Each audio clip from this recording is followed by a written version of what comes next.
Female Trouble, I think, is Divine's best performance in my movie, certainly, and it was written to be a Divine vehicle. I'm going to go sink into a long, hot beauty bath now and try to erase the stink of a 5-year marriage. And I think it's the best Divine movie I ever made. I better get them cha-cha heels. Divine is really funny in the movie. I think it's my favorite performance of Divine. Look at me. I'm the most famous person you've ever seen. And it's today the only one I'm walking down the street still and people yell lines from that movie to me. And I'm so fucking beautiful I can't stand it myself.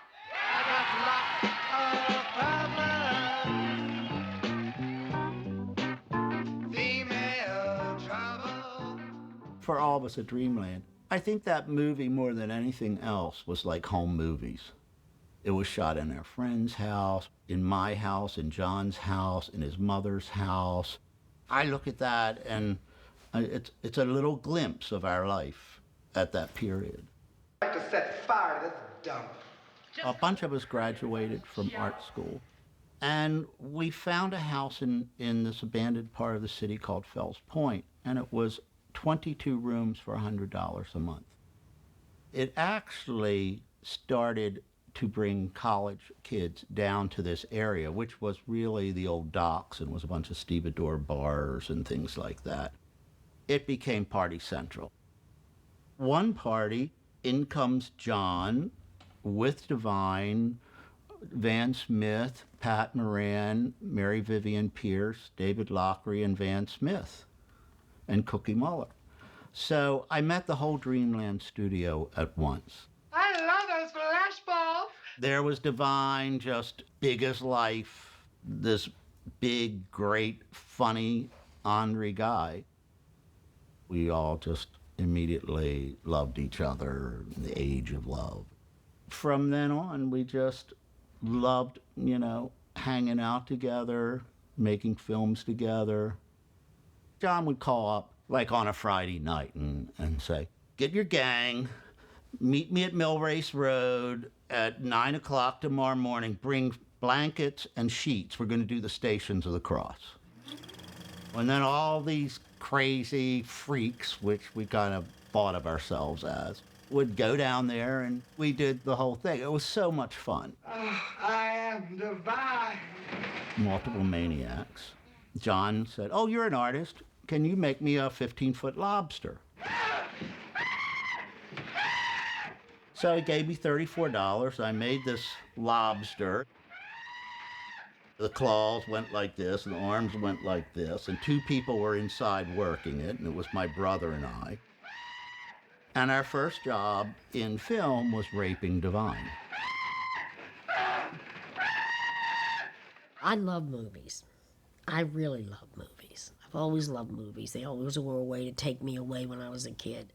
But more than loving movies, I love people that make movies. And we worked as hard as anybody that was on any big film. We didn't go to school to make movies, and we never did it for any money. We never pulled a permit. Never did any of that stuff. We just didn't even know any better. I don't know that I'm going to chop off your scrawny little paw. Hold it. Female Trouble. Jesus, it was like a nightmare. I mean, the pipes had broken downstairs in the lipstick beauty salon. There were like 300 people laying on the floor in that scene. It was a nightmare. It was a 20-hour day. I remember going home and falling on the bathroom floor sobbing about this whole deal. Like, And then, but I never thought of not going back the next day. What was that? I never thought of not going back. This is Dribbles, Wink, Gator, and Butterfly. He's been here the longest. Gay men were jumping out of the closet at this time, and I thought it was very exciting. I didn't hang out with anybody but gay men. It was safer for me as a female, college girl, pretty and all that, and it was just more fun. I had more fun with gay men than anything in the world, and I still do. No gay knocks for me, Ida. At best, all you've got is trade.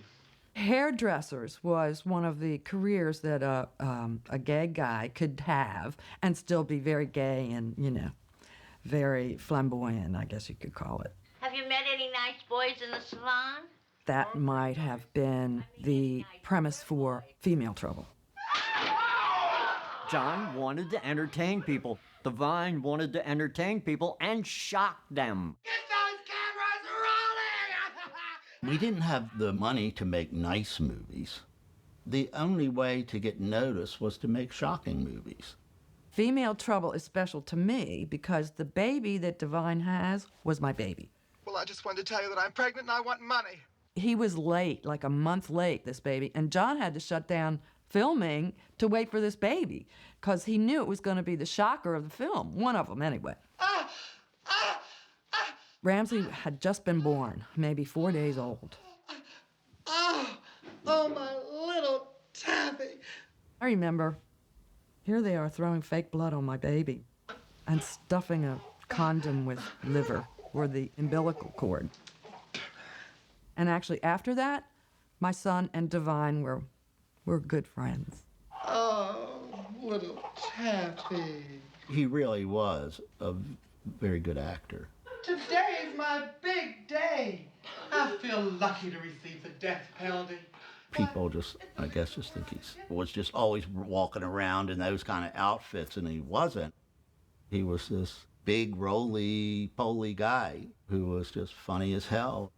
Always made you laugh, and often made you laugh at things you normally wouldn't laugh at. Well, then, did you strangle your daughter? Yes, I did, and I'm proud of it. John could write whatever he wanted, and Divine would just do it. And so there was a trust. Get in, sugar dumpling. Divine was an actor playing a character. You stole my wallet, you fat bitch. John wanted to make that more clear later on when he had Divine play male roles too, to show, look, this isn't a drag queen. This is an actor who can do different kinds of roles. Get it. Yeah, he played his husband and he fucked himself. And of course, it was a freezing day outside in a vacant lot on a dirty mattress. I don't know why he never filmed in the summer. It was always freezing. I mean, what Divine went through. Well, Divine always had to endure hardships. Watching him in the middle of winter, running through the woods and crawling through the brush and jumping into a river.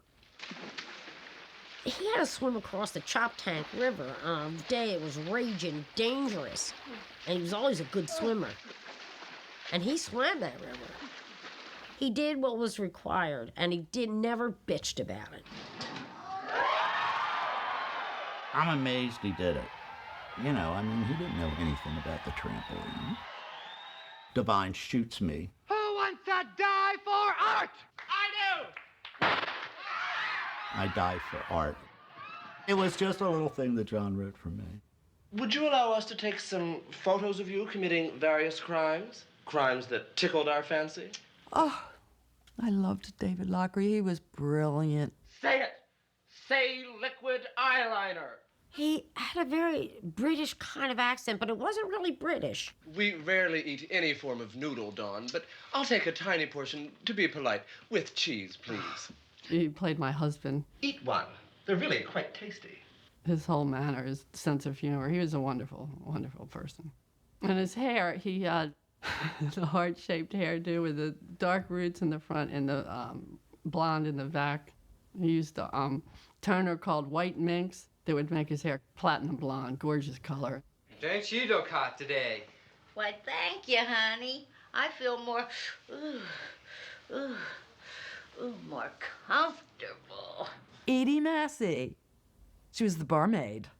But she had been a stripper in North Beach, San Francisco. And she had that black hairdo all like teased up with bobby pins hanging off the side. This is Edith from Down Peach. And we loved her.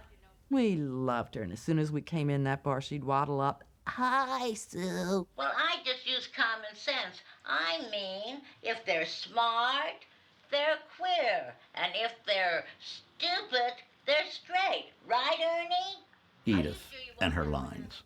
She could never remember lines. It was over and over and over and over again. And John finally said, Edith, if you don't say this right, I'm going to kill your cat. Edie did have trouble remembering lines, and John would write her pages of dialogue. It seems that it would have made more sense for him to give her short lines. Nobody had short lines. John didn't write any short lines. You are not my Daddy, you disgusting hippie pig. And I wouldn't get near a bed that had been defiled by the likes of you two. I'd sooner jump in a river of snot. When John started talking about a new movie, he would never just tell me, okay, and this is what I want you to play. I'd always wonder, you know, if I was even going to be in it. And then he would tell me. He told me that I was going to be wearing children's clothes, which I thought was interesting. I totally embraced Taffy. I fell in love with Taffy from the first minute. She can't help it. She's retarded. I am not retarded! I identified with Taffy because, in fact, Taffy was not a bad kid. Taffy was a very misunderstood, neglected, and unloved child. And that's how I had felt growing up. I'm afraid there's not enough for you, Taffy. How about some toast? What do you mean there's not enough? Dawn actually sort of maybe was fond of Taffy, at least enough not to throw her out into the street, but didn't know what to do with her, didn't have a clue. Taffy was just totally dependent and didn't know what to do and angry, very, very angry. You sure look ugly. Not everyone seems to feel that way. It was a codependent hostility. We were good together on screen, Divine and I. There was definitely chemistry. I love having my picture taken. Oh, Divine went through different changes as she became more fabulous in the movie and scarier looking. come on, I'm ready. I'm just moved for a red hot camera session. It was haute couture gone berserk. They were amazing creations that Van created. Van Smith, he was beloved. He was a genius. He was filled with demons. So talented. I remember him in art school. His paintings were so provocative. Not in a sexual way, actually in a very asexual way. For instance, he did this painting of, you know, in the bathtub, looking at his feet, standing up in the bathtub. And I thought, what? Van did graduate from the Maryland Institute. And when he graduated, and the Maryland Institute had a fashion department then, and he went into the fashion. And he and another fashion student, Steve Buteau, they were like best buddies. They got an apartment in New York, and both of them worked at Vogue Patterns. And Van was the most incredible fashion drawer, illustrator that I've ever seen. And he could just do it like this. And he was crippled in his hands because he was born with spina bifida. And, but his mother had sent him to art school ever since he was like 4 or 5. So he had that, and he learned how to, you know, draw with these hands and put on makeup. It was amazing. Look at those costumes this guy did. Look at the costumes in Female Trouble. Van should have gotten the Academy Award for the outfits, for the costumes. They were brilliant. What a beautiful couple. Thanks. I got to wear some really pretty costumes. I love that. And he enjoyed doing it. He enjoyed being as outrageous as he could. And also, we had no money. All of the things he made from more or less found objects. He could make a dress out of 2 curtain rods and a string.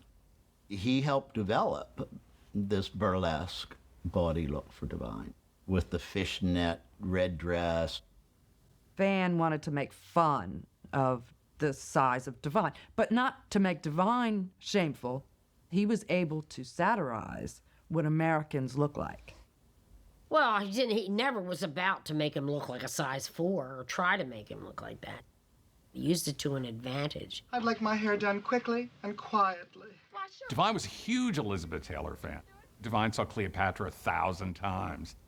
And John loved that he could make Divine look sort of like Elizabeth Taylor gone berserk. The teased hair, the eye makeup, which was rampant in Baltimore. The love of eyeliner that we all had. Divine had to have 1,000 pairs of eyelashes right on top of each other. And that was from Van. He was so ahead of his time. So punk before punk. Yeah, I think the punks liked us. Lovely. And I bet you clean just for us. The fun of working with John and Divine was that I could be as crazy as the rest of them.